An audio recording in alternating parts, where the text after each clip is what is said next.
What's up, everybody, and welcome to my Monday Night Raw review.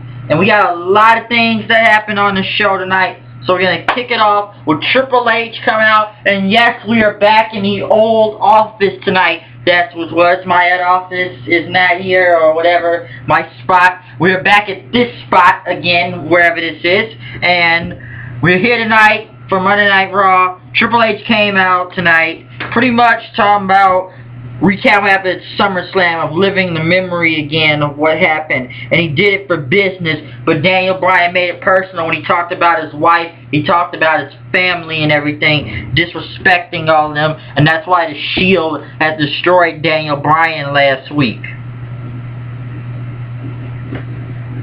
And it was for business, and the ratings, he said the ratings were up. That's what the people want to see. The ratings are off the skyrocket right now. And then Randy Orton came out and talked about he thanked Triple H and he is the man and they should show some respect to Triple H. They were all chanting no chance and everything. Well, Triple H had a gift to give to Randy Orton, and that gift was a black Escalade, Cadillac.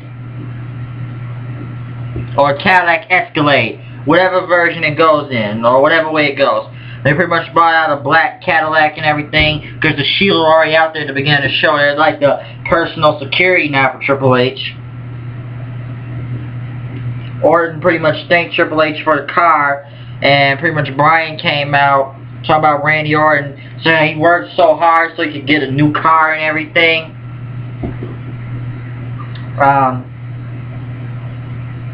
Saying he's not the biggest and he's not the strongest, but he's not Twinkle Toes right there in the ring, calling Randy Orton that like he's Twinkle Toes dancing and stuff. And he pretty much thanked Triple H for what he really is, like the person that used to be a rebel is now a corporate person wearing a suit and tie. Pretty much with a buzz haircut now, running things like the corporate Nimrod. And pretty much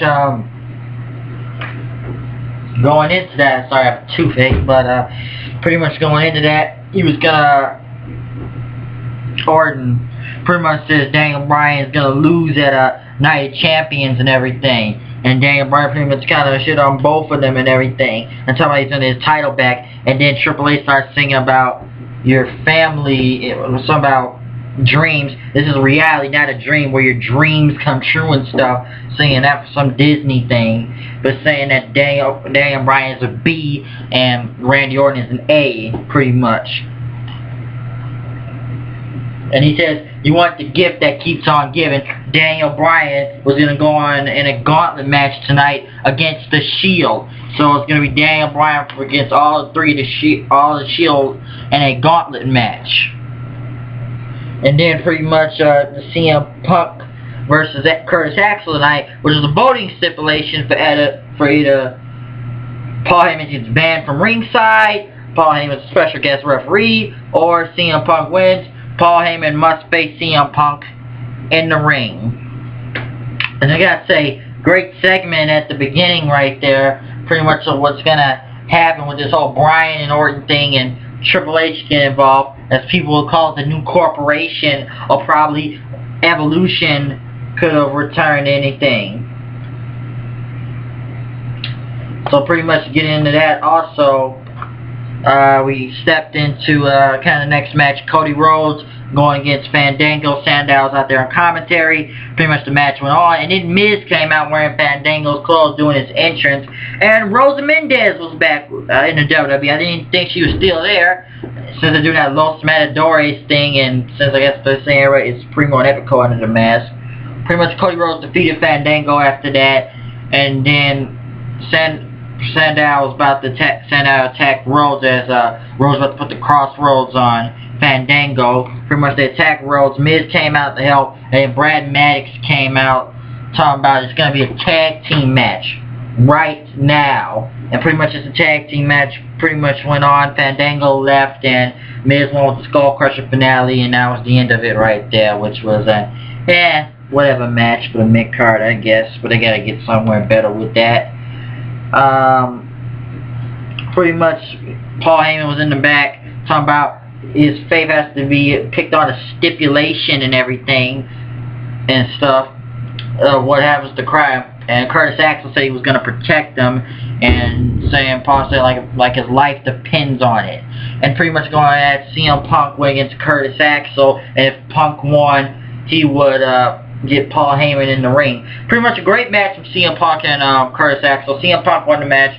GTS out of nowhere. Paul Heyman tried to get out of there, but security threw him back in the ring. Punk had Paul Heyman grasp him by his face and was about to attack him, but Curtis Axel got in the ring and gave him a low blow and put handcuffs on him and pretty much raised CM Punk up. Paul just kept slapping him until CM Punk jumped up, kicked Axel in the head, and then started kicking the shit out of Paul Heyman on the ground and everything until Curtis Axel came in with a steel chair, hitting CM Punk, and then getting a kendo stick, giving it to Paul Heyman, and he kept saying like, "I loved you. I was a father to you. You were like a son. I murdered myself for you and everything." And then pretty much Punk had told him that Punk told Heyman to make it count, "You son of a bitch."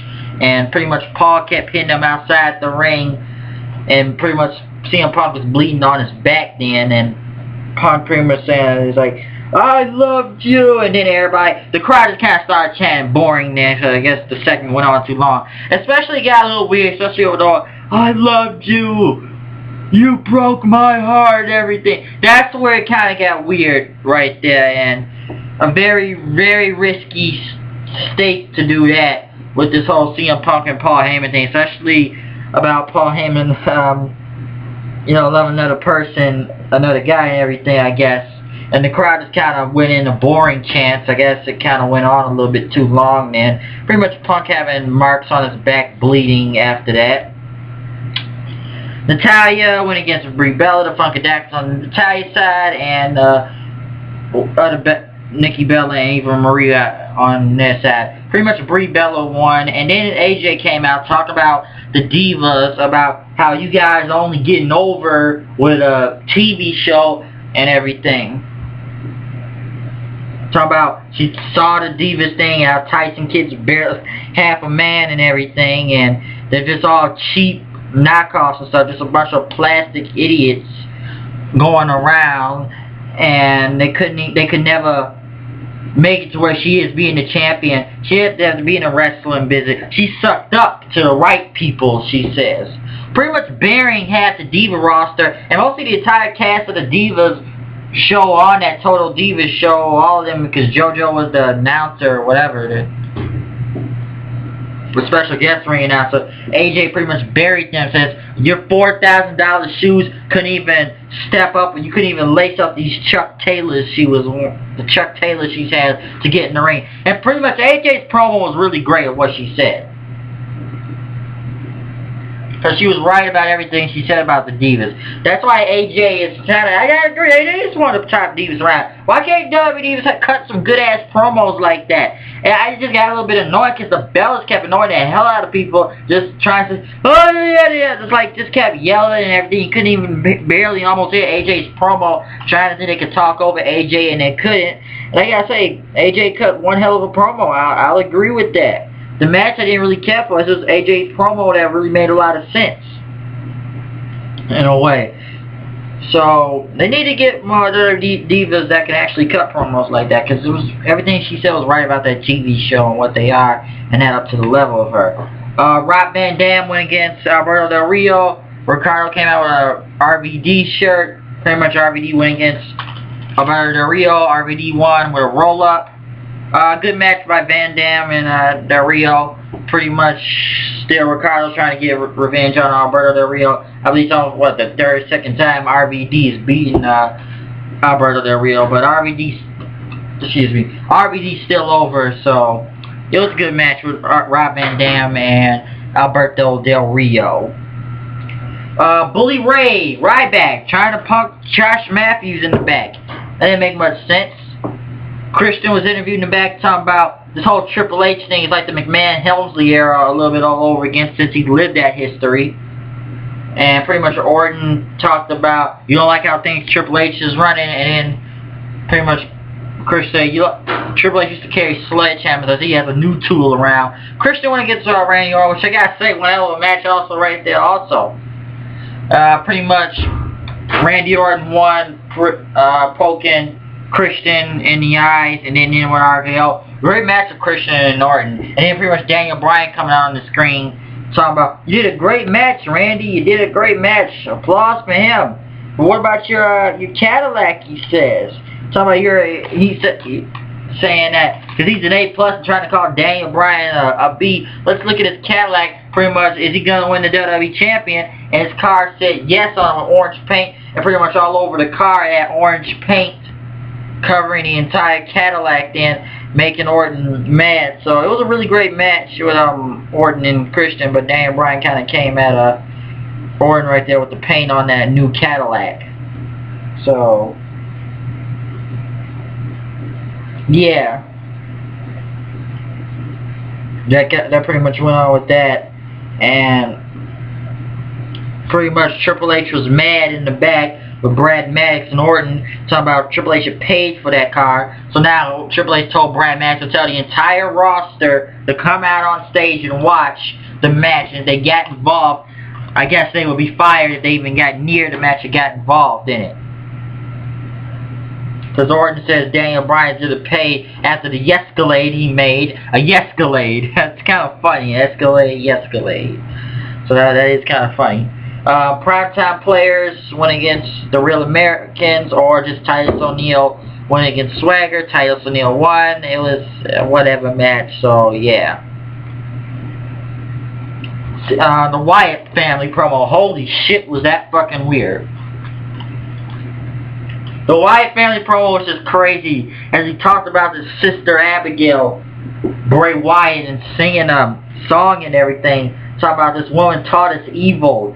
She was motherly and everything. The motherly essential terms, he says. And he just loved his sister Abigail. Like, she taught him the evils of the world and everything. And then just singing that song at the end, which was some creepy stuff. But it got over. Don't get me wrong with that. So, pretty much Bray Wyatt, it was a creepy promo. I recommend, go check that promo out. Tell me you will not get creeped out by what Bray Wyatt's saying. I was like, what the fuck is he saying? I was trying to go with that. It just got weird, man. It was just very bizarre. It was crazy with Bray Wyatt, but it was. I bet it got over. I don't know how far they're gonna go with this whole Bray Wyatt thing, or they're gonna bring the brainwashed Kane in. And then pretty much everybody was on the stage, and Renee Young tried to ask the WWE Superstars of what they thought about it. It's pretty much Big Show, Miz, and Dolph Ziggler sat there and then opened their mouths and just folded their hands and looked the other way. So they didn't really want to get involved in it. CM Punk pretty much told Brad Maddox to make a match with Paul Heyman, and pretty much it'll be a 2-on-1 elimination match, CM Punk versus Curtis Axel and Paul Heyman. And if Paul Heyman tries to leave, he will be gone forever, Brad Maddox says. So I guess CM Punk gets them next week.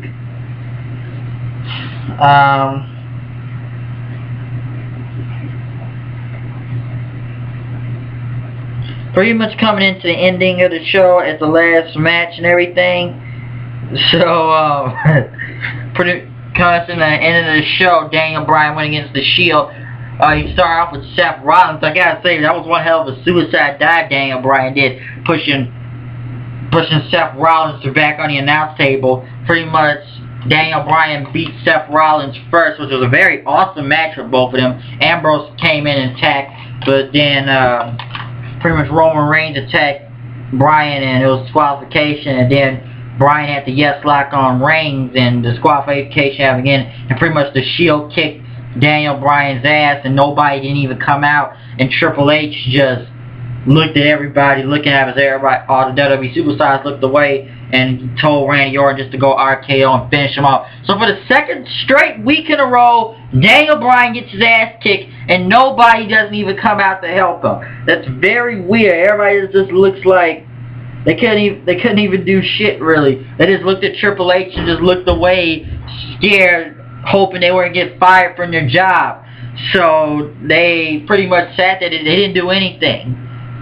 They just couldn't then. So Daniel Bryan, which is very odd of how he got his ass kicked in the second straight week in a row to what happened. So that was very strange of what happened there. But I'm getting in this review off here. Comment, subscribe, tell me what you thought about Monday Night Raw, everything. So, once again, you know it's me, the H-O-O-D, come here with the news and reviews. You know what I am, you know what I do. Keep watching the show, you never know what's going to happen next. I'll see you guys later. Check out live reactions, everything, and whatever you thought about this episode of Monday Night Raw tonight. So I am out of here. I will see you guys later. Peace!